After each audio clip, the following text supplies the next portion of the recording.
Hello everybody. On the 25th of December, Christmas Day, we've got a full moon at 3 degrees of Cancer. So as always, when the moon is full, we've got the sun in the opposite sign, so the sun is in Capricorn. Oopsie daisy. Have you noticed I've got new pens? A lot of you have said my pens are not bright enough, so I do listen to what you say. Thank you for your suggestions, because many of them are really great. So the sun is in Capricorn, and the moon is in Cancer, opposite. So the moon is at home in Cancer, all right? Cancer is the natural ruler of the moon, so it's in a very happy place. When I think of Cancer, I think of the home, the family, nurturing, loving, helping somebody who's weaker than you, maybe frail, can't do something for themselves. And when I think about the true meaning of this water sign, in my view, this glyph is, if you like, the glyph of the breasts. And the breasts nourishes life, nourishes the beginning of life. And when I think of Cancer itself, I think of the ocean. I think of the seas, the vastness of the seas on our earth. And when I think about family, this is often for many a very sad time of year. Yes, we're supposed to be, oh, so jolly, jolly, jolly, wishing a Merry Christmas and all this sort of stuff. But for many people, it's a deeply sad time when many are very lonely. And at the time of this full moon, particularly with it being in Cancer, I think the emotions are going to be running high.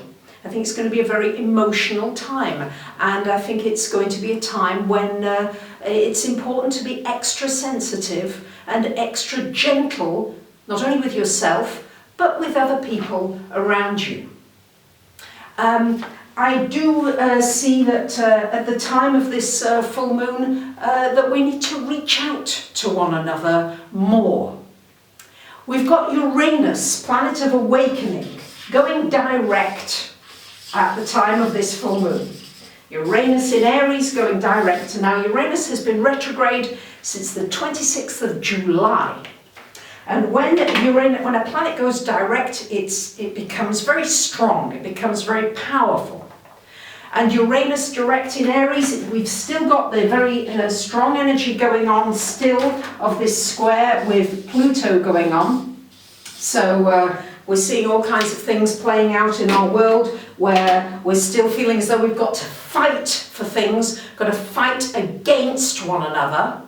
But this Uranus going direct would be a wonderful time to be really authentic with your emotions, to be authentic with expressing maybe things to your family or your very close friends and saying, well, to hell with it, no more nicey-nicey, this is how I am. This is just take me or leave me. And a certain freedom of self with this Uranus energy at the time of this full moon.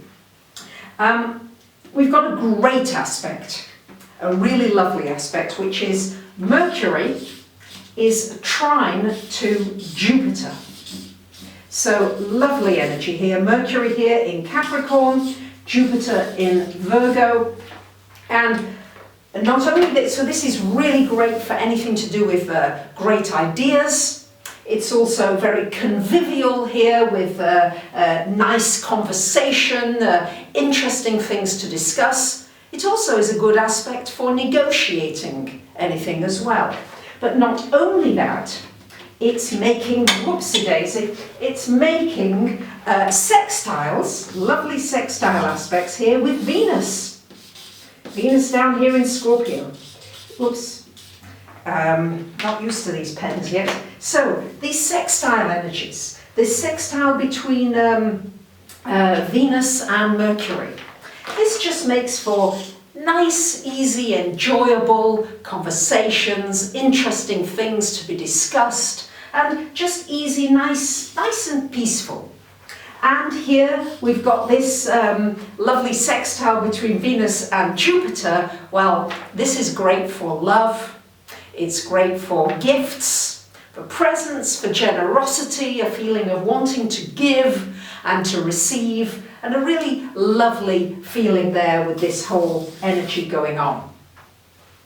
What I think is happening as we change into this shift of consciousness, which is happening, there were many who did not want to bomb Syria in England. Many did not want to see this. Thousands. Of course, it's gone ahead. We've still got this Uranus-Pluto energy going on, but we've also got this other energy going on. What I'm seeing here at the time of this full moon is it's time to redefine family. It's time to redefine what we mean by family. Aren't we just one world family? And when I think about the Greek language, because for me this is a very feminine energy. Cancer is female, it's the breasts, it's nurturing.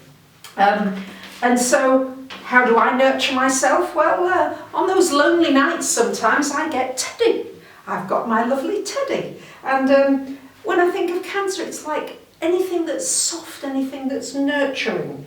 You know, and he lost his nose recently, dropped off, you know, and I sewed another one on for him, you know, and his arm's gone a little bit, wobbly here. And somehow it's about taking care of somebody who, you know, it's just that feeling, maybe cuddling up, snuggling up with a cat or a dog, or a person, if you're lucky enough to have one to snuggle up with. That's the kind of energy to do with this lovely full moon in Cancer.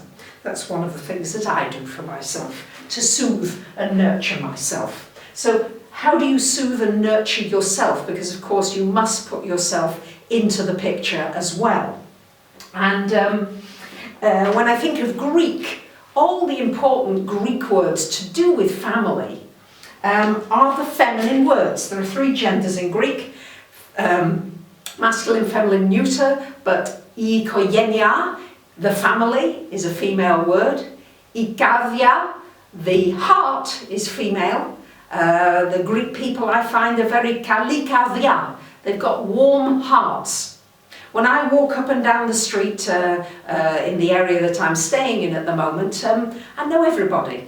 You know, and they just hug me. They come and they give me, you know, Andreas, the fish man. Well, not when he's serving his fish, but, you know, we have a hug. Eleni, the vegetable lady. Hello, Eleni, Yasu. How can we open the heart energy again and nurture one another? It's a lovely time to give shelter to somebody, to make a meal for somebody. Cancer rules that stomach, let's not forget. So it's a great time for nurturing the breasts, the tummy, that whole feeling of loving one another and treating one another as family. And for me, you are my family. Truly, when I think of you, when I'm preparing these videos, I'm thinking of you there because you do give me so much feedback. I feel as though we've got something going now with one another. That's why I love your comments, because you really feed back things, and I do try to take notice of the things that you share. And so, in this true Uranus direct way, I'm preparing for this. I was wandering along some shops in Athens, and I came across a music shop, and I haven't played the violin in donkey's years. Used to play it at school. And I passed a music shop and I thought, I'm going to try a few violins. I said, show me your cheapest possible. And I came out with a violin case and bow, all together for $80. And I thought, why not? I'm going to play you something on my violin. Now, I hope it won't drive most of you away, and I'm sure you'll give me feedback. But for me, it's about just sharing something and showing you that I'm having an awakening, a Uranian awakening. What is your Uranian awakening that you are going to share that is unique to you?